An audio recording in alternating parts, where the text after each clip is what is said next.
Hello everybody and welcome back to another Figurehead Reviews video, and today we are taking a look at the Target exclusive Marvel Legends 2-pack featuring Spider-Man and MJ from the Spider-Man Homecoming movie.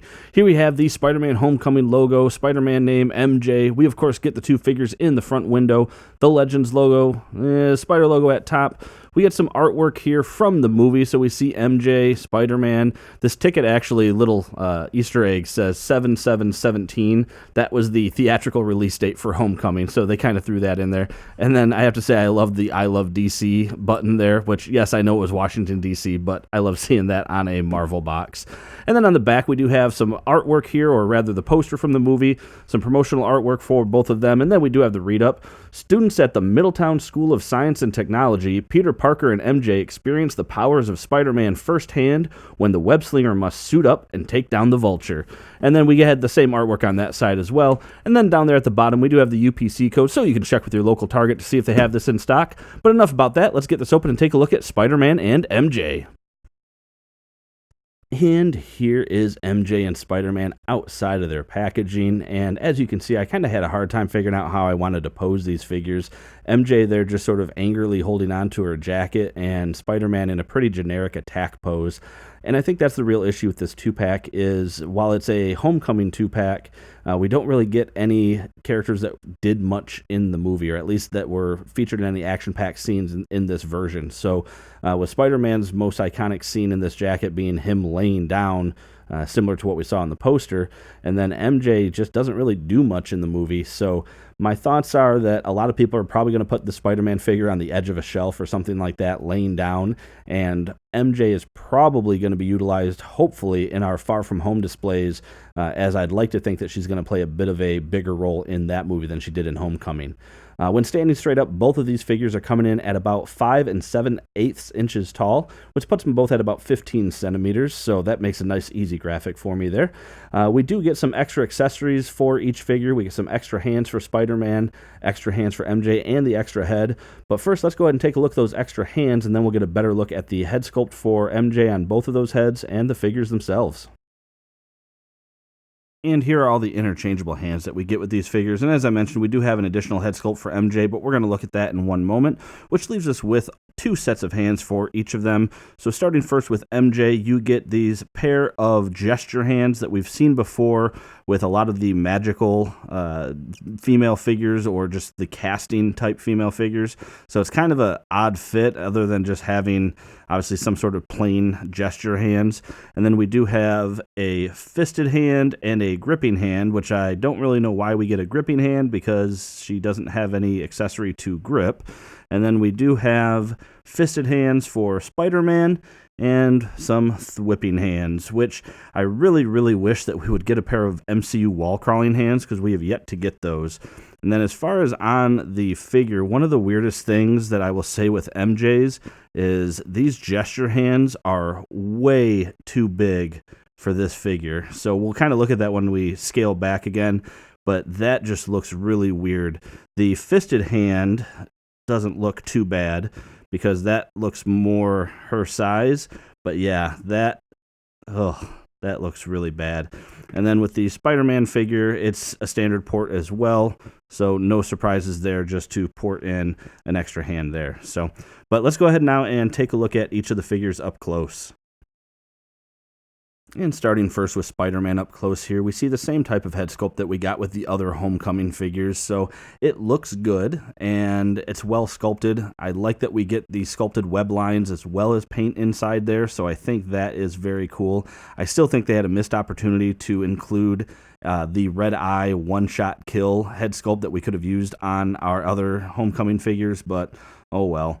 Going down the rest of the figure, so we have the standard suit jacket being reused on the outside, and I'll have to double check if these are the same suit jacket arms. I feel like they're not, just because this is such a smaller figure, but this is definitely the standard suit jacket. But underneath, we do have the hoodie, but it's not complete. It actually, as you move this jacket out of the way, you can see that it has just a lot of stuff taken out. And actually, if you pull the jacket back, this is a different upper torso piece, because it does not have the butterfly joints that the other MCU figures have. So that's kind of interesting there. Let's see, how'd this logo turn out? Can we actually read it? Midtown School of Science and Technology. What's it say on the bottom there? Established 19... I can't read anything, but that's actually pretty cool that small of writing came out, so that's actually not too shabby. Going down the rest of the figure, though, so I mentioned I think these arms are the same. I'll look in a second. But we got the fisted hands there, and then we do have the sort of the tech suit lines going down throughout, and when we get close, you can see some of that suit texture on all the suit there, so that is pretty cool. Looks like the spider logo could have used some work on the paint. Yeah, pretty cool looking though, and pretty standard. I mean, we've seen this type of body before, so or at least the bulk of it, so I think that looks okay. Let's see what this looks like with the Tom Holland sculpt on there. Taking a look with the Tom Holland head sculpt, and then I actually grabbed 2 of the fists from the 6-arm Spider-Man, and that actually doesn't look all that bad. It's kind of cool looking, I suppose. The fists actually look like a pretty good size, so if you did want to have flesh-colored fists on there, and you have a 6-arm Spider-Man, that's where I got these fists from.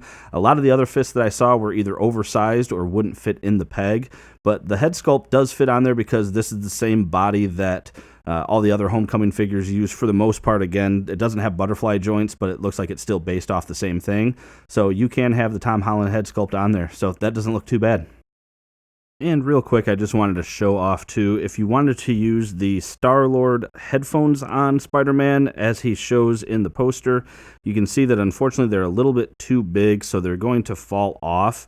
You might be able to maybe heat these up and get them to mold in a little bit more and hold their shape, but as they sit right now, they are going to be too big. So, but I mean, I think they would work though if you did want to do it. So yeah, that's not too bad looking. And getting the regular head back on and going back to the articulation. So you have a head that can go all the way around, bury his chin pretty far, can look up pretty far. He doesn't get hindered by that hoodie at all. We have arms that can come up, not too bad, full rotation. He does have a bicep swivel, double jointed elbows. Then he does have a hinge and rotation on all of the hands that he comes with. As I mentioned, this one does not have the butterfly joints, which honestly you wouldn't be able to really utilize them anyway. He does have a pretty deep ab crunch forward, but the jacket is going to make it a little difficult to go backwards. He does have waist articulation, legs that can come apart. Oof, not very far at all, and they're not hindered by the jacket. They just can't come apart very far. Kick forward, actually, yeah, not too bad at all there. Kick backwards, pretty much non-existent. He does have upper thigh cut, double jointed knee. There's no type of boot cut, but he does have a hinge and ankle pivot. And taking a look at the head sculpt that comes on the figure out of the packaging, we can see that it's another great use of the digital paint technology that Hasbro has been utilizing for the MCU figures. I think this actually came out really well and actually would rival, I keep saying that the Killmonger sculpt and paint job was one of the better ones out of the entire MCU. This might rival that, actually. I think it looks really good, and the hair actually came out looking really good on it as well, so I can appreciate all the details that they put into that. So I think that is well done. I will say with this one, she looks very angry, and maybe that's intentional, but it's part of my ongoing issues that I have with all the MCU head sculpts having very little emotion or expression. However, when we swap out the head for the other one that comes in the box, I am very pleased that it's not just the same face on a different, or rather the same face with a different hair sculpt. Oh, well, geez. Okay, that just happened. So let me take a look at this real quick. So what just happened was, as I was trying to put this head sculpt on, the glue, it appears, was not very well done. That is a first. However, I will say it's kind of nice that it appears to just be an issue with the glue going on there. So I should be able to super glue that back into place. But yeah, that is a first. So, I mean, I will admit, you guys saw I was kind of doing the same thing you do with most head sculpts, trying to rock it on there. But yeah, for the moment, let me go ahead and just set it on there so we can at least finish the review. So what I was going to say about this head sculpt is that I was glad that it was not just the same face with a different hair glued on the top, that we actually get a smiling MJ. So that is good, and I think it actually, again, came out looking just really great. I mean, when we get up to some of the detail, yeah, that is just a really well done, well painted, well executed overall. And I like this version. The ponytail looks good as well. We still get that little flare in the front that you can see that goes over her eyes there. So yeah, I think that is really well done. The only thing I will say is this head, and it is, I mean, I still haven't glued it back down, but you can see that it's pushed all the way back on. That seems to sit a little bit high on the neck. You got a lot of the hinge and things like that exposed. So yeah, I don't know how I feel about that. Looking down, though, at the rest of the figure, so we do get some parts that are reused. So the upper torso, the lower torso, and actually the pants are all reused from the Netflix Jessica Jones. But this jacket, to my knowledge, is unique. Same thing with the arms and the sculpted sleeves and everything.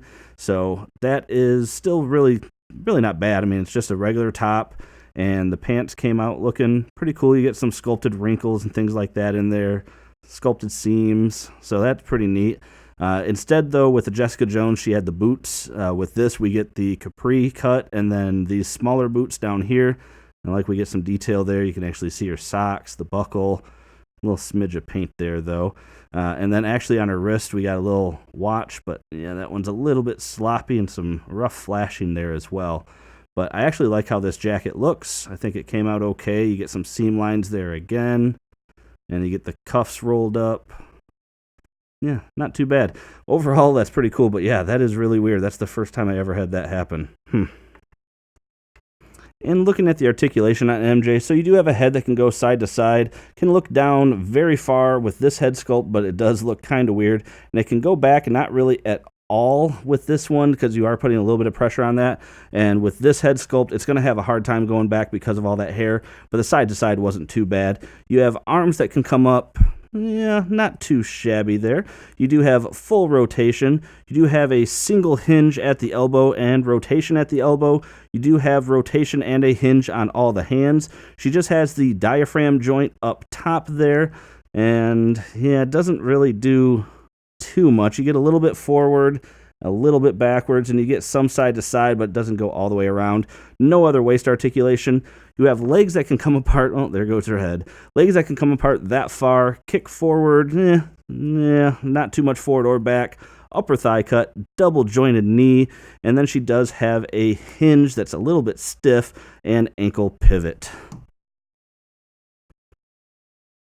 And here we have the 2-pack Spider-Man next to, I don't remember if this is the other 2-pack Spider-Man or if this is the actual Vulture Wave Spider-Man, because I forget which one had the lighter colors and which one had the darker colors. But either way, it's with the 2-pack Tom Holland head sculpt. But you can see the similarities in the tech suit. You have the same sort of painted lines, just more well-defined on the 2-pack Spider-Man that we're looking at in this wave. And you do get everything else pretty much the same, and you can swap the heads around, so you can put that Tom Holland head on there, as I pointed out. And finally, we have Spider-Man and MJ standing next to each other once again, and it looks like maybe the Spider-Man figure is just a hair shorter than MJ, so just a little bit off there with the measurement. And that about does it for this review, everyone. And I'm going to try something a little bit different on this review. Instead of giving you my full final thoughts here, I'm going to leave a comment down below with most of my final thoughts. And I'd like to hear what you guys think about this 2-pack. Is it something that you were excited for, something that you are going to pass on? Really just kind of curious to get your thoughts on it. And obviously I had that little QC issue there with the neck on MJ, but you can get over that. But if you like this review, please hit that like button. Make sure to subscribe for more content just like this. And like I said, leave a comment down below on your thoughts on this 2-pack. Aside from that, thanks for watching my video and have a great day.